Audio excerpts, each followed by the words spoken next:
want to ask you a question. Where is this?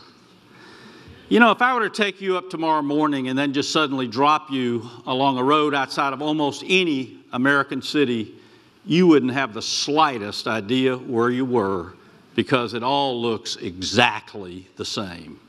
I mean, where is that? Is that Albany? Is that Allentown? Is that Providence? Is that Pittsburgh? Is that Tampa or Topeka? Who can tell?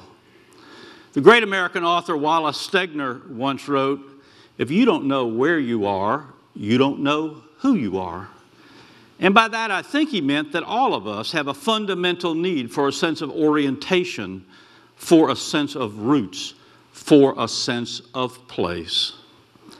Well, I started thinking about sense of place quite a long time ago. It really started during the Vietnam War when I was a young lieutenant in the U.S. Army.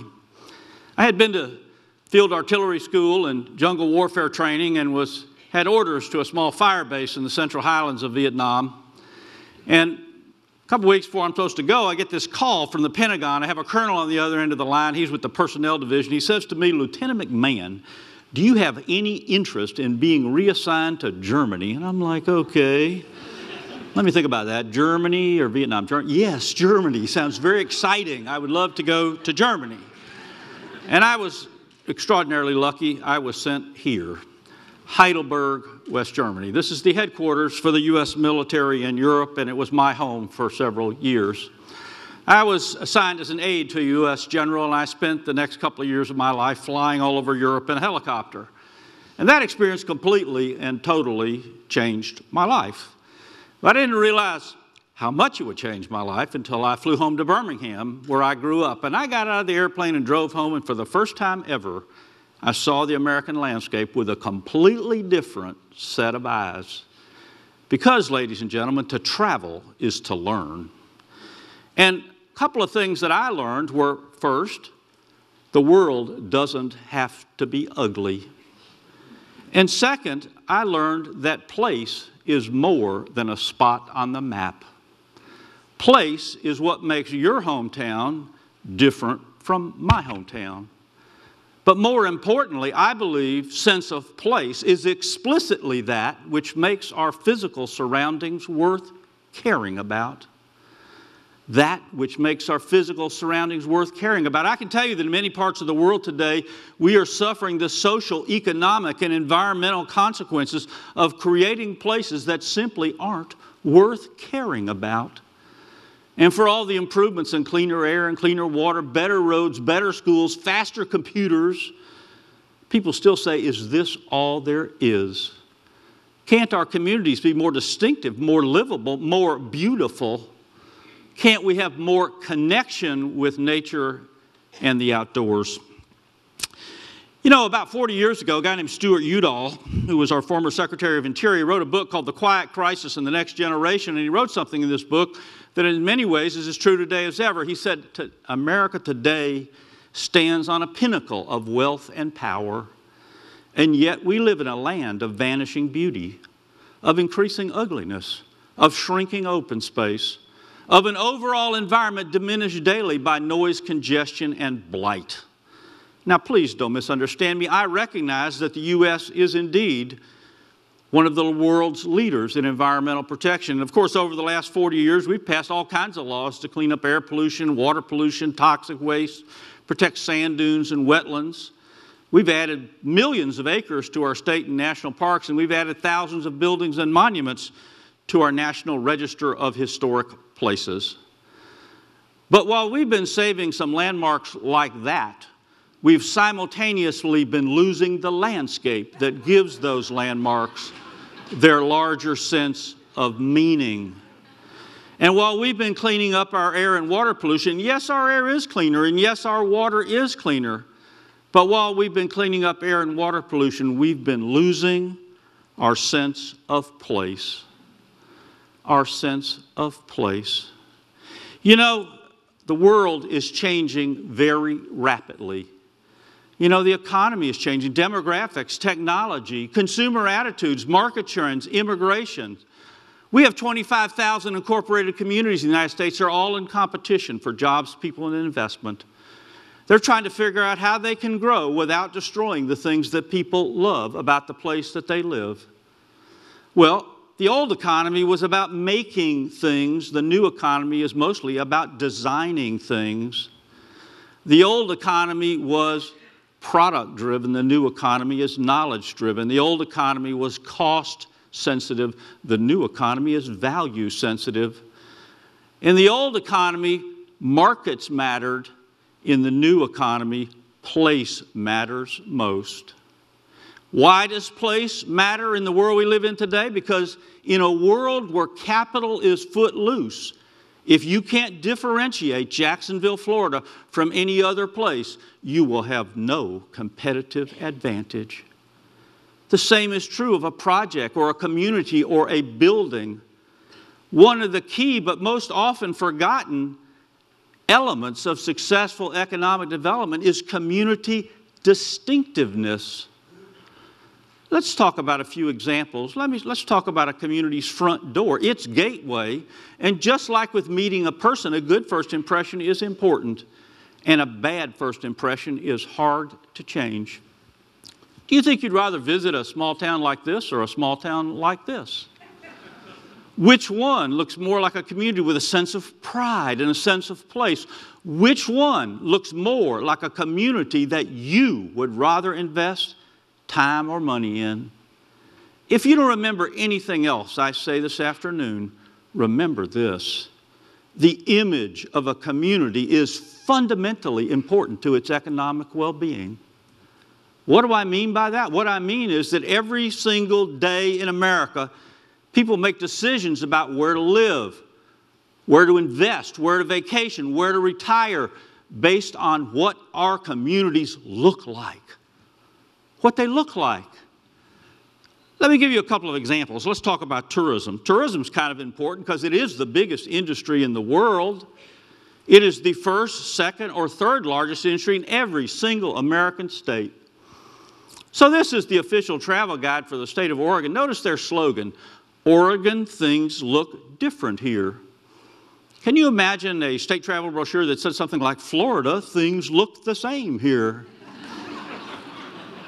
Well, of course not, because what is tourism? Tourism is about visiting places that are different, unusual, and unique. The more any community in Florida comes to look just like every place else, the less reason there is to go there. On the other hand, the more a community does to enhance its distinctiveness, whether that's natural, architectural, cultural, artistic, what have you, the more people want to go there because that's exactly what tourism is. If every place was just like every place else, there'd be no reason to go any place. Now, I know some people will say to you, well, beauty is in the eye of the beholder. You really think so? Let me ask you this. Do you think this scenic view has more value, or does this scenic view have more value? Let me tell you what the leading real estate appraisers say about this. They say, quote, you can put a dollar value on a view. Scenic landscapes are an economic asset, not just because you and I think they're nice, but because other people are willing to pay to see the view and to experience the unique character of a place. They go on to say, quote, housing, hotels, offices with scenic views always command premium prices. The better the view, the higher the price. I mean, think about this. You go to the beach in the summer. You rent a hotel room with a view of the ocean. You're going to pay more for that room than the exact same room on the other side of the hotel. What are you paying for? I want to suggest to you, ladies and gentlemen, that the scenic landscapes of Florida have quantifiable economic value, which is just one of the reasons why some of these landscapes are worth preserving. You know, even the home builders figured this out a long time ago. They were doing a study back in 1994 trying to figure out what things would add value to a house more than anything else. Was it like the kitchen, the appliances, the garage, granite countertops? What was it? What they found was the most important factor affecting the market value of a home was the surrounding environment. They said a mountain vista or proximity to a park, water, or green space had a greater impact on the value of the home than the size of the house, the number of rooms, the type of appliances, or even the presence of a swimming pool. The surrounding environment was the single most important factor affecting the market value of a home. Another thing that affects value and sense of place is the presence or absence of historic buildings and neighborhoods. Some of you have probably read some of Thomas Wolfe's famous novels, like Look Homeward, Angel.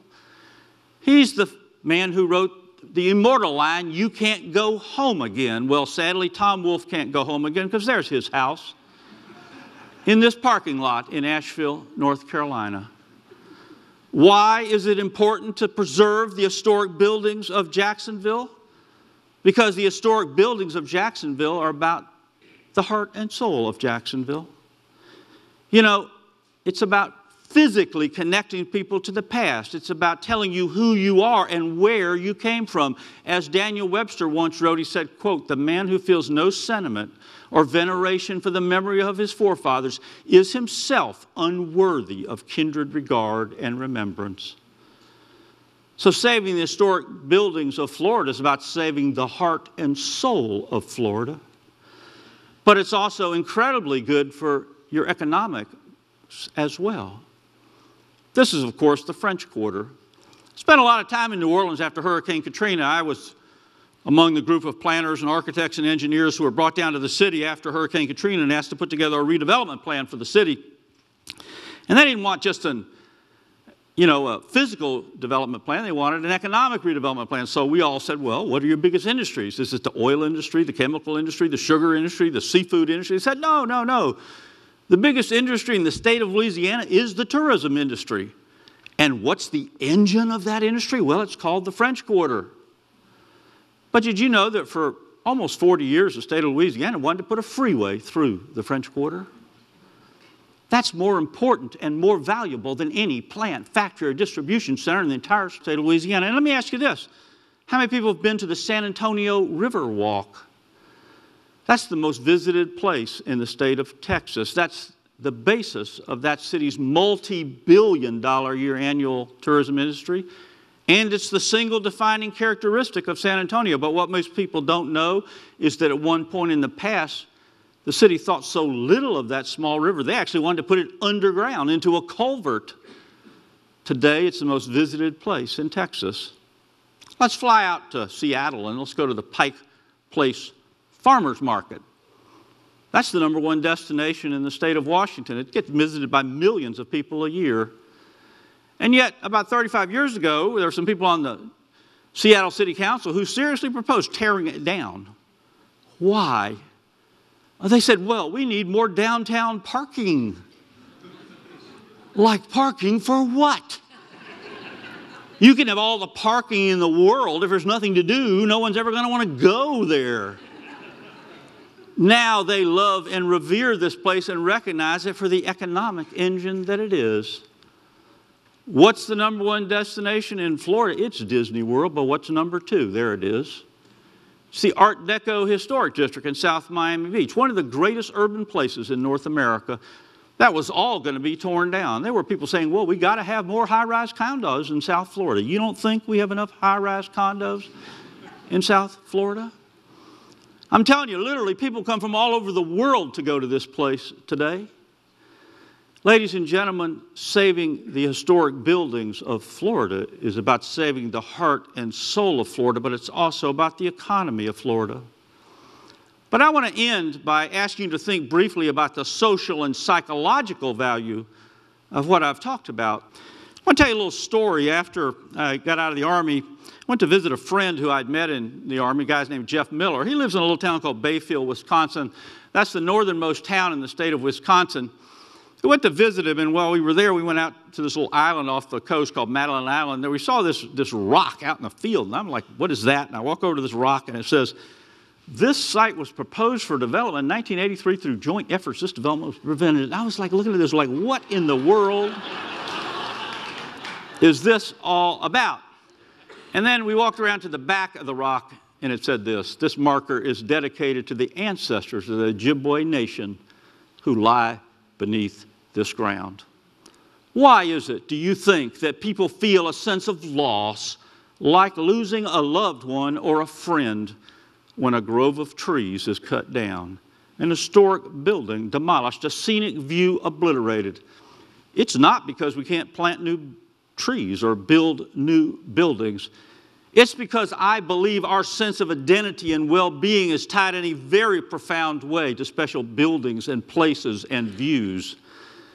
These places are invested with rich symbolic importance that contributes to our sense of identity and well-being in a way no less fundamental than religion or language or culture.